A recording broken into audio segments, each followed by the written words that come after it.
Dear students, आज हम लोग एमए प्रीवियस सेमेस्टर फर्स्ट के अंतर्गत पॉलिटिकल थ्योरी के अंतर्गत हम लोग डिक्लाइन ऑफ पॉलिटिकल थ्योरी राजनीतिक सिद्धांत के पतन पर चर्चा करने जा रहे हैं। तो शुरुआत करते हैं। दरअसल राजनीतिक सिद्धांत का पतन की जो बात है वह मुख्य रूप से 1950 हमारे सामने उभर कर आती है। इस अवधारणा को मानने वाले मुख्य रूप से David Stern, Alfred Cowen, Karl Popper, Martin Lipset आदि। लेकिन यहाँ अल्फ्रेड कोवेन सबसे प्रमुख विचारक हैं जिन्होंने पहली बार इसके पतन की बात कही। राजनीतिक सिद्धांत के पतनकारों का मानना है कि कार्ल मार्क्स और जे.एस. मिल के बाद कोई भी ऐसे राजनीतिक विचारक नहीं हुए जिन्होंने राजनीति के क्षेत्र में कोई नए सिद्धांत की रचना की। तो इस प्रकार से मिल के बाद राजनीतिक सिद्धांत के क्षेत्र में एक प्रकार से गतिशीलता की कमी आ जाती है, अर्थात राजनीतिक सिद्धांत में ठहराव की स्थिति आ जाती है। साथ ही साथ डेविड स्टर्न और अल्फ्रेड कोवेन जैसे विचारकों का यह भी मानना है कि परंपरागत राजनीतिक विचारकों ने जो भी सिद्धांत अपने समय में दिया वह उस समय की तत्कालिक परिस्थितियों को ध्यान में रखते हुए सक्षम था। जैसे कि हम प्लेटो को देखते हैं, अरस्तु को देखते हैं या फिर हॉब्स को देखते हैं। तो प्लेटो ने यदि न्याय का सिद्धांत दिया तो उन्होंने तत्कालीन यूनान की जो संघर्षरत समाज था उसको उबारने का प्रयास किया। अरस्तु ने भी क्रांति के माध्यम से अपने सिद्धांतों के अंतर्गत यह बतलाने का प्रयास किया कि राजनीतिक शासन के लिए कौन सी शासन प्रणाली ज़्यादा उपयुक्त होगी। वहीं हॉब्स के चिंतन में हम देखते हैं कि उसने जो निरंकुश राजतंत्र की बात की, दरअसल उसके पीछे वह इंग्लैंड को गृह युद्ध की समस्या से निकालकर दरअसल राजतंत्र की वैधता को वह साबित करना चाहता था। इस प्रकार से हम परंपरागत राजनीतिक विचारकों में उनके जो अध्ययन पद्धति थी उसको हम एक तरह से उनके समय के अनुकूल पाते हैं। लेकिन जिस समय डेविड स्टर्न और अल्फ्रेड कोवेन लिख रहे थे उनका मानना था कि ये जो पिछले 100-150 सालों की हम बात करें तो उस समय जो मुख्य रूप से बात उभर कर आती है तो वो कहते हैं कि कोई चिंतक हुआ ही नहीं जो इन परिस्थितियों का आकलन करे। खास करके उन्होंने विश्व युद्ध के कॉन्टेक्स्ट में अपनी बातों को सामने रखा। उनका कहना था कि वर्तमान के जो विचारक हैं, खास करके राजनीतिक विचारक, वो किसी भी तरह से प्रथम विश्व युद्ध का आकलन नहीं कर पाया, न ही इससे समाज को बचा पाया।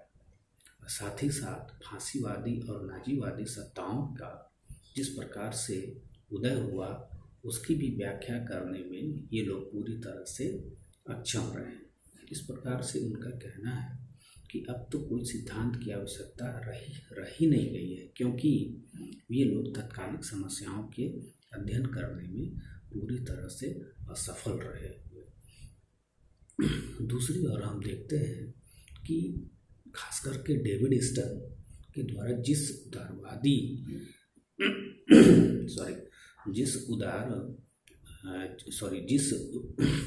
व्यवहारवाद की उदय की नींव को रखा गया, व्यवहारवाद को जिस तरह से उन्होंने स्थापित किया, उसने भी एक तरह से अभूतपूर्व राजनीतिक सिद्धांत के क्षेत्र में एक क्रांति लाया। क्योंकि इसने जो व्यवहारवादी जो विचार है उसने मुख्य रूप से परंपरागत जो दृष्टिकोण है, जो शास्त्रीय दृष्टिकोण है, उस पर इन्होंने तीव्र आलोचना किया। उसको लेकर के इन्होंने तीव्र रूप से आलोचना किया। दरअसल जो डेविड स्टर्न थे वह व्यवहारवाद को मुख्य रूप से प्रत्यक्षवाद का परिणाम बता रहे थे। मतलब व्यवहारवादी जो विचारक थे वो प्रत्यक्षवादियों से पूरी तरह से प्रभावित थे, और प्रत्यक्षवाद उसी ज्ञान को, केवल वैज्ञानिक ज्ञान को ही मतलब केवल जो वैज्ञानिक ज्ञान से जो प्राप्त ज्ञान है केवल उसी को वो लोग सही मानते थे। मतलब कोई भी ज्ञान का आधार केवल और केवल उसकी वैज्ञानिक पुष्टि। तो प्रत्यक्षवाद की वजह से यह होता है कि ये अनुभावी पद्धति और तथ्यों का अध्ययन प्रारंभ हो जाता है। दरअसल व्यवहारवादियों का ये आक्षेप था शास्त्रीय जो पद्धति है उसको लेकर के कि यह मुख्य रूप से मूल्यों के अध्ययन पर, संस्थाओं के अध्ययन पर बहुत अधिक बल देता है। इस प्रकार से अब आवश्यकता है कि राजनीतिक सिद्धांत को एक नए ढंग से रखा जाए सामने में। और दूसरी ओर हम यह भी देखते हैं कि डेविड स्टर्न ने खास करके राजनीतिक सिद्धांत के पतन में इतिहासवादी तथ्यों का भी अच्छे ढंग से विश्लेषण किया। उनका मानना था कि जो 20वीं सदी के विचारक हैं, जैसे वो डनिंग हो, सेवाइन हो या मैकलेवन हो, वो मुख्य रूप से इनको उन्होंने इतिहासवादी बतलाए। दरअसल ये कहते हैं कि ये जो विचारक हैं, डनिंग हो या सेवाइन हो, ये कोई नए सिद्धांत के निर्माण करने में सक्षम थे, लेकिन उन्होंने नहीं किया, क्योंकि उनकी सारी की सारी मान्यताएं, जो भी उन्होंने संस्थाओं को लेकर के अवधारणा दिया, वह मुख्य रूप से ऐतिहासिक घटनाओं के आधार पर ही उसको देने का प्रयास किया। इसलिए डेविड स्टर्न का मानना है कि मुख्य रूप से राजनीतिक सिद्धांत की जो हम पतन की बात करते हैं उसको इतिहासवाद और एक प्रकार से प्रत्यक्षवाद बहुत अधिक प्रभावित किया। एक अन्य विचारक के रूप में अल्फ्रेड कोबन के विचार को हम लेते हैं। अल्फ्रेड कोबन ने 1953 में पॉलिटिकल साइंस क्वार्टरली नामक मैगजीन में अपना एक लेख लिखा और उसमें उन्होंने राजनीतिक सिद्धांत के पतन की बात को कहा। कोबन का मानना था मुख्य रूप से कि पूंजीवादी शासन प्रणाली और साम्यवादी शासन प्रणाली दोनों में ही अब सिद्धांत की कोई गुंजाइश नहीं रह गई। दरअसल वो कहना चाह रहे थे कि पूंजीवादी शासन जो है वह मुख्य रूप से उदारवादी शासन प्रणाली यानी कि लोकतंत्र को सत्ता का मुख्य शासन प्रणाली बनाया, और इस उदारवादी शासन प्रणाली ने जब अपना कल्याणकारी रूप लिया तो उस कल्याणकारी राज्य की अवधारणा को सही ढंग से व्याख्या करने के लिए एक नौकरशाही की बहुत बड़ी फौज इकट्ठी हो जाती है। मतलब कि उदारवादी जो प्रणाली है उसमें नौकरशाही हावी हो जा रही है।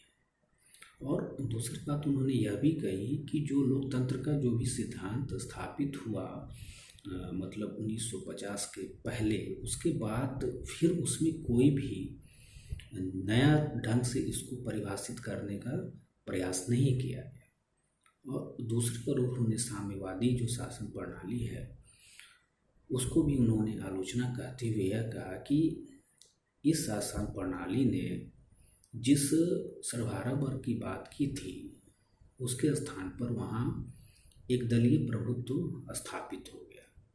इस तरह से उन्होंने इन दोनों शासन प्रणालियों में भी किसी भी प्रकार से मतलब सिद्धांत निर्माण की बात को नकार दिया। साथ ही साथ कोबन ने हीगल और मार्क्स का जो सिद्धांत है उसको भी अपने अध्ययन का दृष्टिकोण बताया। हीगल के बारे में उन्होंने कहा कि वह मुख्य रूप से क्षेत्रीय राज्य की बात कर रहे हैं, रीजनल टेरिटोरियल की बात कर रहे हैं, और कार्ल मार्क्स जो है केवल सर्वहारा वर्ग की बात तक ही अपने विचारों को रखते हैं। इस प्रकार दोनों ही जो राजनीतिक चिंतक है उनका दायरा काफ़ी सीमित है, जबकि जो वर्तमान परिदृश्य है उसमें समस्या जो है वो काफ़ी बड़ी बड़ी है, जो कि इन दोनों विचारकों के अनुसार अभी वह इसमें नहीं फिट बैठ रही है। इसी प्रकार एक और विचारक, जब हम कार्ल पॉपर की बात करते हैं तो कार्ल पॉपर ने अपने थ्योरी ऑफ फॉल्सिफिकेशन के माध्यम से यह कहा कि नेचुरल साइंस और पॉलिटिकल साइंस में हम कोई भी ऐसी थ्योरी नहीं बना सकते हैं कि जो अस्थाई हो, परमानेंट हो, हाँ? और न ही वो थ्योरी प्योर हो सकती है। वो थ्योरी तभी तक परमानेंट और प्योर रहेगी जब तक कि उसके काउंटर में या उसके प्रति उत्तर में कोई नई थ्योरी का जन्म नहीं होता है। तो उनका यह कहना था कि जो रिसर्च है वो कंटिन्यूसली होते रहना चाहिए और उस रिसर्च के वजह से हमेशा नए नए सिद्धांत आते रहते हैं, हमेशा नई नई अवधारणाओं का जन्म होता है और पुराने सिद्धांत खुद ब खुद जो है वह कमज़ोर होते चले जाते हैं। जब हम सिमोर मार्टिन लिपसेट की बात करते हैं तो उन्होंने भी अपनी पुस्तक द पॉलिटिकल मैन के माध्यम से यह बताने का प्रयास किया कि अमेरिकी जो समाज है वह किस प्रकार से अपने लिए एक सर्वोच्च या कहिए तो उत्तम मूल्य की तलाश में था और उसे उत्तम मूल्य वह मुख्य रूप से लोकतंत्र में दिखाई देता है। अतः उनका यह मानना था, लिपसेट का भी मानना रहा कि अब अमेरिकी समाज को वह मूल्य मिल चुका है लोकतंत्र के रूप में, इसलिए अब यहाँ भी कोई नए सिद्धांत की आवश्यकता नहीं है। तो इस प्रकार कार्ल पॉपर ने अपना थ्योरी ऑफ फॉल्सिफिकेशन के माध्यम से और लिपसेट ने अमेरिकी सोसाइटी के स्टडी के आधार पर इस बात को रखने का प्रयास किया कि राजनीति विज्ञान में अब जो है सिद्धांत की कोई आवश्यकता नहीं रह गई है। तो इस प्रकार से हम देखते हैं कि डेविड ईस्टन हो या फिर अल्फ्रेड कोबन हो या फिर कार्ल पॉपर हो या लिपसेट हो, इन्होंने यह बात स्थापित करने का प्रयास किया कि अब राजनीतिक सिद्धांत की कोई आवश्यकता नहीं रह गई है। लेकिन ऐसा नहीं होता है। कुछ ही समय पश्चात जब करीब 15-20 वर्षों के बाद फिर से एक प्रकार से पॉलिटिकल साइंस जो डिक्लाइन की जो बात की गई थी 15-20 वर्षों के बाद फिर से उसकी रिवाइवल की बात की जाती है, अर्थात उसका पुनरुत्थान की बात की जाने लगी। और इस पुनरुत्थान में भी डेविड ईस्टन का ही नाम आता है मुख्य रूप से। डेविड ईस्टन जो कि जब उन्होंने व्यवहारवाद की बात की तो उन्होंने मूल्य को छोड़ने की बात की, लेकिन अपना जो उन्होंने पोस्ट बिहेवियरिज्म अप्रोच दिया उसमें उन्होंने फिर से मूल्यों को स्थापित करने की बात कही और एक प्रकार से उन्होंने अब पॉलिटिकल साइंस को अप्लाइड साइंस बनाने की बात कही थी।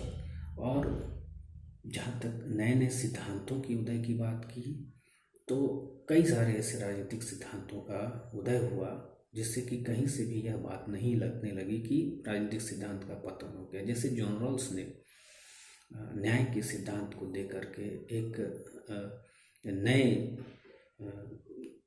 स्थिति को उस समय रखने का प्रयास किया।